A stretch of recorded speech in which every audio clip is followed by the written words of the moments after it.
What's up, family? Man, this is gonna be real intimate, real personal. Um, I'm gonna talk about a couple things or some things that I never really thought that I would. You know what I mean? Share something with you guys about myself that um, only a couple people, close people about me know. Um, and so I'm nervous, so I'm smiling so much, but it is what it is. You know what I mean? Um, give you the background of it first. Um, Man, we have to learn to detox. We have to learn to detox. Stay with me. We're going to go somewhere. You know, um, you've heard me talk a lot about detoxing, and why I fast, Um, today's going to be a different type of detox. What we're talking about is a different type of detox. Um, man, it's been crucial to my growth and development. I'm going to say that again. It's been extremely crucial to my growth and development. Um, I can't even imagine where I would be had I not gone through this process. When I was a kid, um, I used to always see different things happen, and I would always personalize it. Stay with me. I'm going somewhere. And what I mean by that was, um, again, grew up in the '70s. Um, And I remember as a kid, we used to go see Jimmy Swagger, who was a big known preacher at the time. And at one point, he got caught up in like some sexual thing. I don't remember what it was really. Um, but he was a real big preacher, well known, world renowned, and he got caught up, I think, with a hooker or something like that. And when I first heard it, the first thing I said was, "Thank you." You know what I mean? And it sounds crazy. I thank God for allowing me to see that, and I was like, thank you for allowing me to see this. Thank you for doing this, for showing me what not to do. Stay with me. I'm going somewhere. I didn't get mad at him. I didn't, judge him for being this world renowned preacher and all this other stuff. Man, I simply, in humility, thanked him for taking that burden, taking that, carrying that cross because I knew I didn't want to carry that cross. I knew that I didn't want to have to go through that. And so for him going through what he was going through, it was a lesson for me. It was something that, hey, Elijah, if you're not careful, this is what you're going to do. If you're not careful, this is a mistake you're going to have to walk down. If you don't resolve some things, this is what's going to happen to you. And that's how I took it as a kid. Stay with me. And so I always saw these people, whatever transpired, I always saw it as, man, that's a lesson. That's a lesson. That's a lesson. That's a lesson. I always saw it as a warning. I always saw it as, man, hey, pay attention to this. Hey, they're going through this so that you don't have to. They're enduring this so that you don't have to. They're experiencing this so you don't have to. If you don't pay attention, you're going to have to go through this. If you don't pay attention, you're going to go through this. You're going to suffer the same fate if you don't pay attention. And so, anytime something became big, newsworthy or whatever, somebody had a fallen from grace or whatever the case may be, I always took it as, man, thank you. That's a life lesson. Stay with me. We're going somewhere.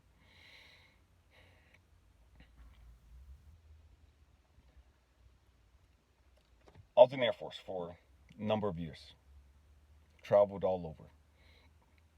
And 2007, I stopped working at the prison and started working at this place called Saputo Cheese in Tulare, California. And it just so happens that one of the guys that I worked with or worked for told me to go to this other side of the plant because I was working in the engineering department. And he wanted me to go to this other side of the plant. And he wanted me to look for this specific person. He wanted me to seek out this um, this person and have them show me around the way plant, have them show me around this area. She was the most knowledgeable person in this area. And so I would never have gone over there, you know what I mean? But I'm just doing as I was told. And so I went over there and I looked for this young lady. And man, and I told her, hey, Jeff sent me over here, told me to look for you and to ask you to give me a tour of the way process because about to start doing a bunch of work, in the engineering department over here. And he wants me to get an understanding of the process. And you're the best person over here to give me that understanding, that tour. This young lady was drop dead gorgeous. Drop dead gorgeous. Again, I traveled in the Air Force for a number of years. I'd been all over the place. You know what I mean? She was the most beautiful woman I'd ever laid eyes on. Stay with me. I'm going somewhere. Just, gosh, she was just gorgeous. She was um, Hispanic and black. Light skin, real curly hair, and just beautiful eyes, beautiful smile, just everything. And I've always been around beautiful women. And for some reason, man, I was nervous around her. Stay with me, I'm going somewhere. I was nervous around her. It's like I didn't know how to act. I'm a grown man, you know what I mean? But I didn't know how to act. Man, I'm acting new. And she's giving me a tour of the place, and we're just laughing and chopping it up and stuff. And um, I had got some whey powder on my face, because we're going through all this stuff. And I'm just like, hey, you lead, I'll follow. Again, I understand my role. I understand she's the expert. You know what I mean? And so wherever you go, I'm gonna go. I'm gonna follow you. You know what I mean? And so she showed me around, and I'm getting dirty from all the whey protein, and I had some on my face, and she she looked at me and she just started smiling. I was like, "What are you laughing at? What are you smiling at?" She's like, "You got some powder on your face," and she wiped it off. She brushed my face, wiped it off, and her touch. Oh my gosh, you know what I mean? Stay with me. I'm going somewhere. All she did was wipe the powder off my face, and then she made a statement. She's like, "You wearing that powder though?" And she smiled, and I'm blushing like a little kid. Stay with me. I'm going somewhere.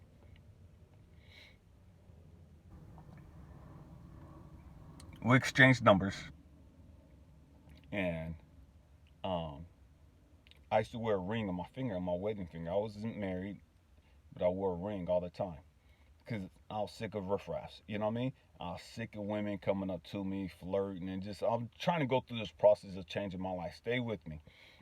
And so I always wore a wedding ring. And um, she thought that I was married. And I was like, I'm not married. I just wear it, just keep away all the riffraffs. And she's like, mm-hmm. She didn't believe me. So I was like, okay, well, whatever. And so she gave me her number, and I gave her my number, and I got off work before she did. And I called her. We stayed on the phone all night, laughing and talking, just chopping it up, right? And so a few days later, she came over. She was like, "Well, ain't you met?" And I was like, "No." She came over to the house, and I showed her. I was like, "Look, it's just me and my son." You know what I mean? I had to show her my room, the house, everything. That it was just me and my oldest son at the time. And so things developed, fell in love, and one day we're sitting there. We're talking about detox. Stay with me. I'm taking the long version today. I'm giving you the groundwork. This young lady, we're sitting at the plant out in the car, and she's talking to me, and she's pouring out her heart. She's pouring out her soul. And we eventually got married and everything else. But at the time we're dating, and she's pouring out her soul to me. And she's telling me how mad at God she is. Stay with me, we're going somewhere.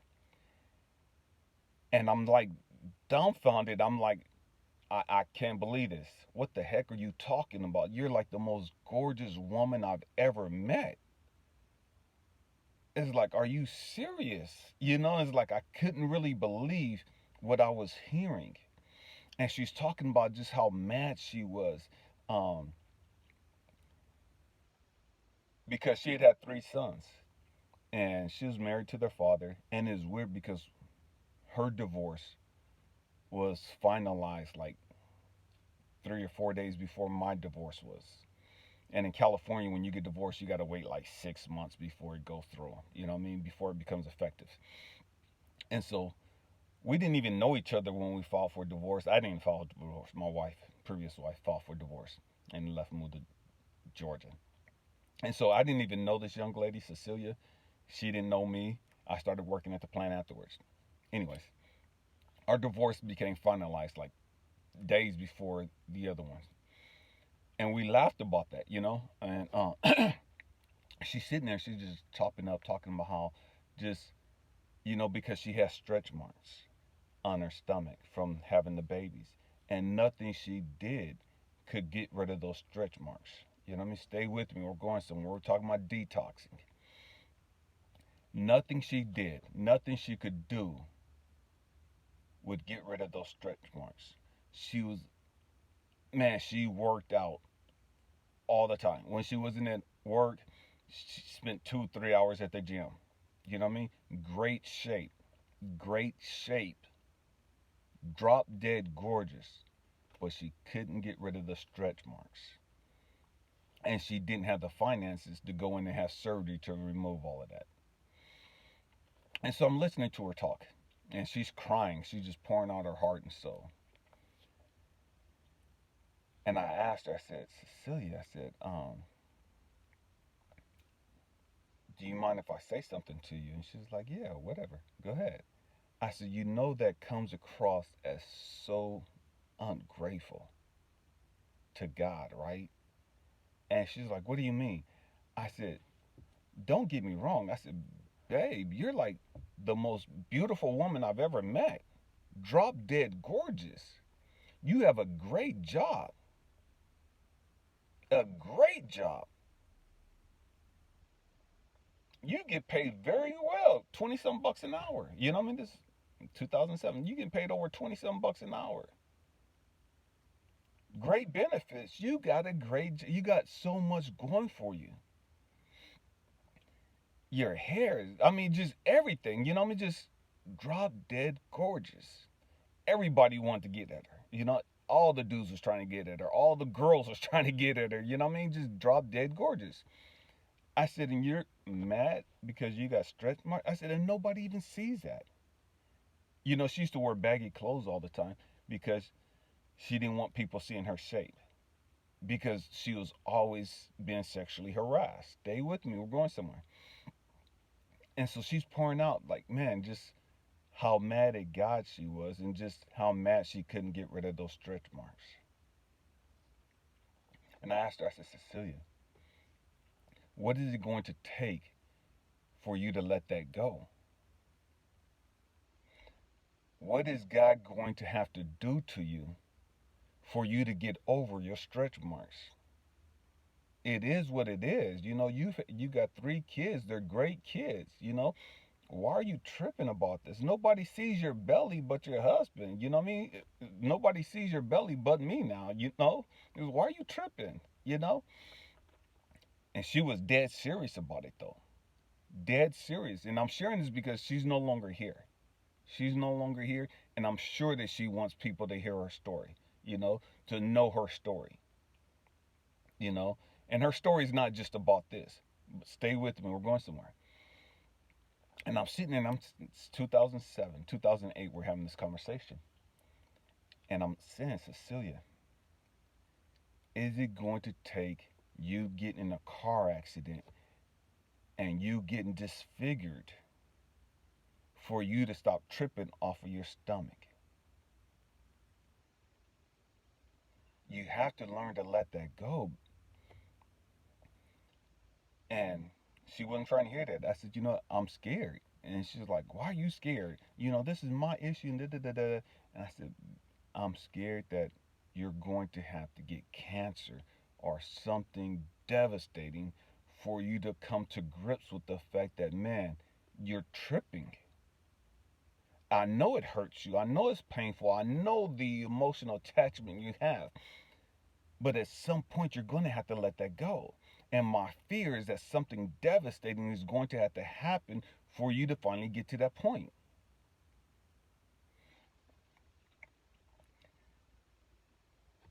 She got mad at me and she's like, "Who are you to tell me that I don't have the right to be mad?" and blah, blah, blah. And I was like, "I'm not saying that you don't have the right to be mad, but it really ain't that serious in the grand scheme of life." Months later, she was rushed to the hospital. They found a tumor the size of a grapefruit sitting on her lung. They rushed up to University of San Francisco Medical Center where they it wasn't cancerous, and at the time we didn't know if it was cancerous. They hadn't did the biopsy at the time yet, and so we're all scared. And it's like, oh my God, it's like, God, I can't lose her. You know what I mean? I just got her. I can't lose her. You know what I mean? And she's scared. We're both scared, not knowing what was gonna happen. She gets up to San Francisco. It's benign. It's not cancerous. They remove it, and now she has a scar on her back. Where they went in and cut her open and pulled out this tumor. And so I'm thinking, man, that's going to change her mind. That's going to help her come to grips with the fact that, man, I've been tripping. I've been tripping about the scar as far as having my kids, the stretch marks on my stomach, and now I got a huge one on my back. You know what I mean? Let me let that go. It ain't that serious. It could have been worse. You know what I mean? And I was thinking, man, okay, this is gonna open up her eyes. This is going to help her understand that, man, she was tripping. You know? And for a couple of weeks after she got back, she was okay with the fact that, man, okay, you know what? Man, I was tripping. I need to let that go. But then it went back to how she was. She went back to how she was. And again, I'm not bad mouthing her or anything of this nature, all right? Man, that was the love of my life. You know what I mean? And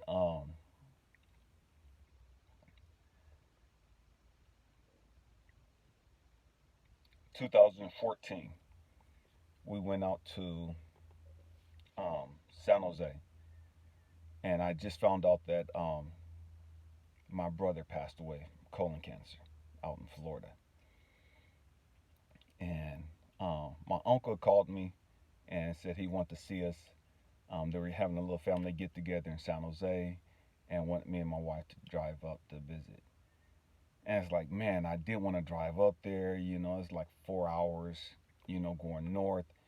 And then that Sunday, we were going to drive to LA to catch the plane to fly out for to pick up to go see my brother or see my aunt and family and stuff. We went up there to San Jose, and my uncle was after we got together and visited everybody. My uncle said a prayer, and it was weird because I never heard my uncle say the things that he said, you know. And he was talking, and he had said, "Man, stay with me. I'm going somewhere. We're talking about detoxing." He said, "Some of us aren't gonna make it to the next time we get together again. Some of us won't be here." And when he said that, man, that hit me in my heart. It's like, why would he say that? And it's like I didn't understand why he said that. You know what I mean? Because there wasn't no old people around at that time. It was just us, and people my age group and younger family members, and my uncle, my aunties and stuff. And so just followed it back in my mind, but it just stayed with me. We went out to Florida for Jimmy's funeral. Came back, and a few months later, found out that Cecilia, my wife, stage 4 breast cancer and wasn't expected to make it 6 months. I'm devastated. We're devastated. You know what I mean? And so we started looking at all these different um, things. And for some reason, we came upon this guy, or the Max Gerson, I believe it was.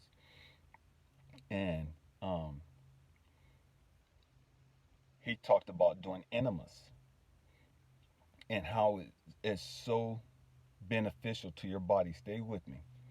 And at the time, my mind is like, man, that's nah, I'm cool. I'll pass. You know what I mean?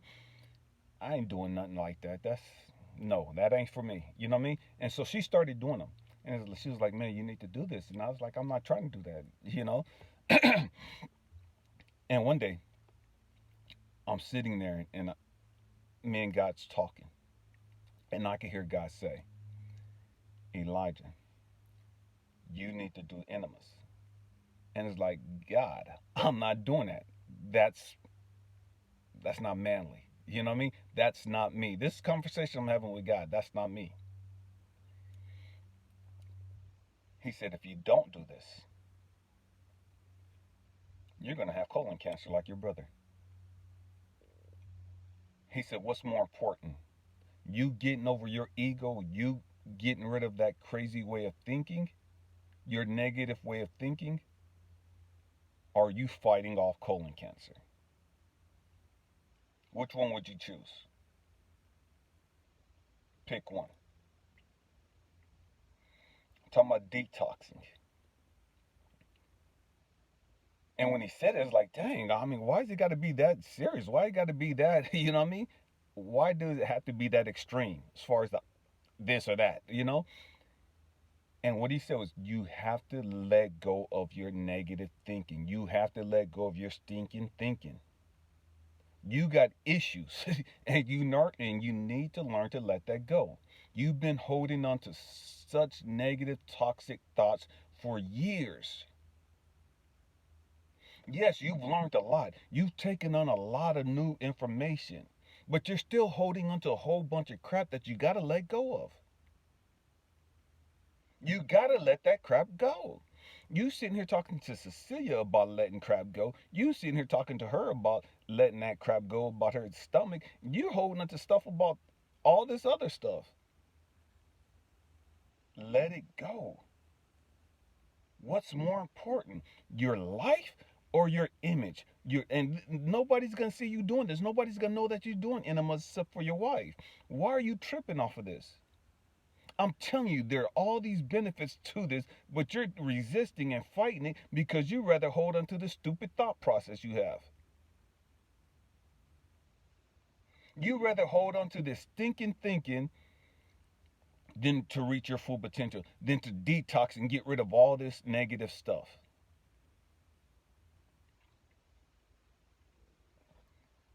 And so I start researching and doing enemas. And I did it. And it's like, oh my God, I didn't realize I had all of that in me. Stay with me, I'm going somewhere. I didn't realize I had all of that crap in me. It didn't feel like I had all that crap in me. I didn't know I had all that crap in me. And God had to show me, it's like, Elijah, that's how your mind is. You feel like you're okay.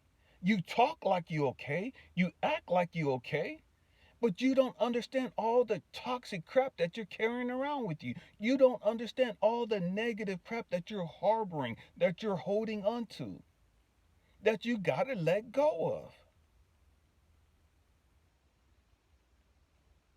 Just like when you did that enema and all of that crap came out, that's what you need to do to your mind. You have to let that crap go.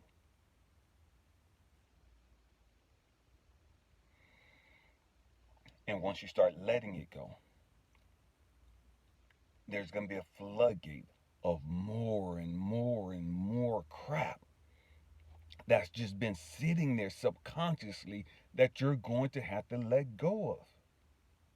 You didn't even realize all that crap was sitting there in your mind. You have to let it go. And so many of us will eat and we'll drink and, we're just living our life. You know what I mean? Eating two, three times a day, drinking, doing whatever we're doing. You know what I mean? And don't even realize that, man, we have so much crap built up inside of us, blocked inside of us. And that stuff becomes poison to our body. It becomes toxic to our body. And it starts to kill us from the inside out. And the exact same thing happens in our mind. We have all this crap from our childhood, all this crap from years and decades ago that we're holding on to, all these memories. That's not beneficial to us in any way, shape, or form. That's not helping us reach our full potential in any way. And we're holding on to all these memories, all these toxic thoughts, all these toxic beliefs. And we don't even realize, we don't even understand that these things are poisoning our mind. They're toxic.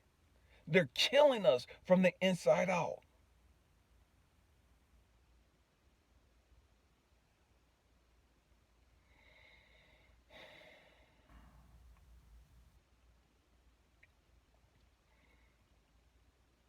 I don't care how much you grow. And what I mean by that, I don't care how much you learn.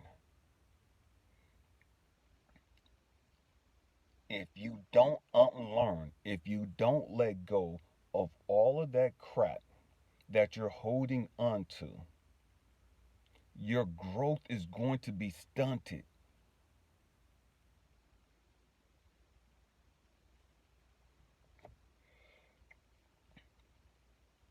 By letting go of all of those toxic memories. It's like a computer, it's like a cell phone.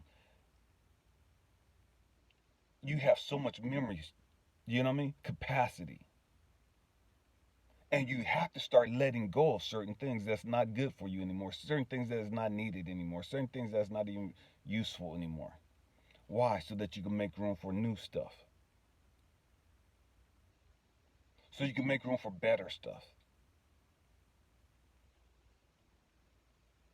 And the same thing is with our mind.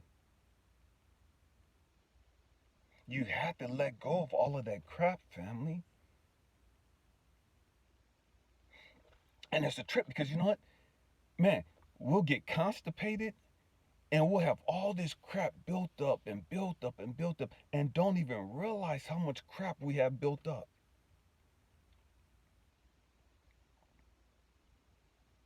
And that's what's going on in our mind.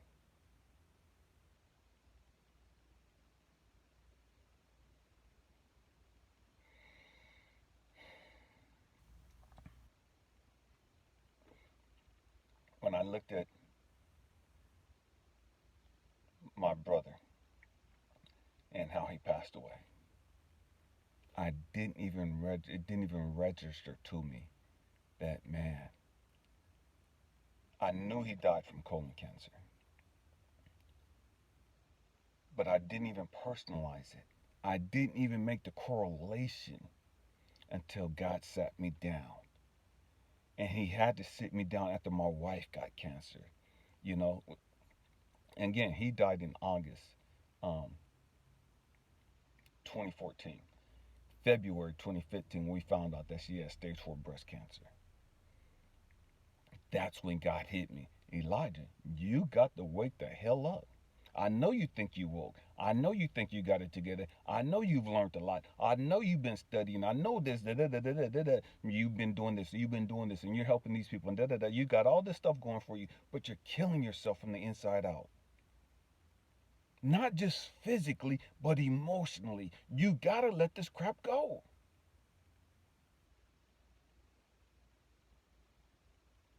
You have to let it go.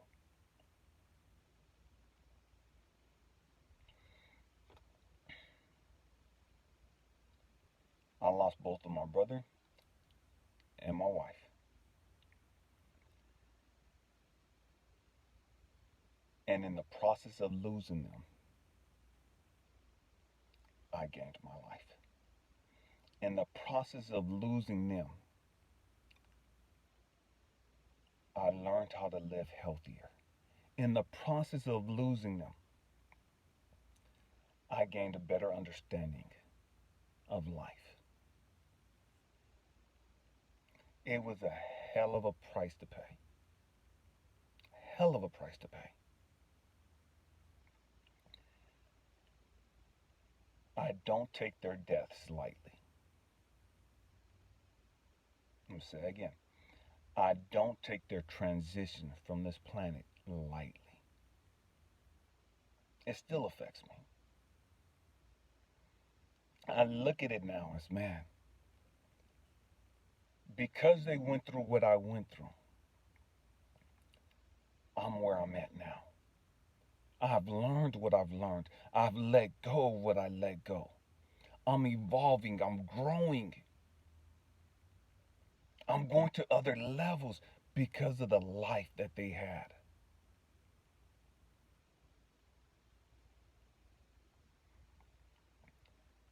Because I don't want their pain and suffering to be in vain.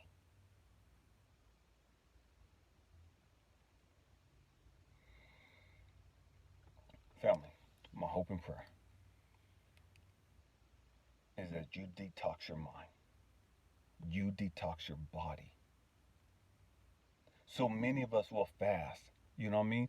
We'll do different things to flush out our system, but we won't do it emotionally. So many of us will do the shadow work to flush out our mind and to let go of the toxic stuff up here, but we won't do it for our body.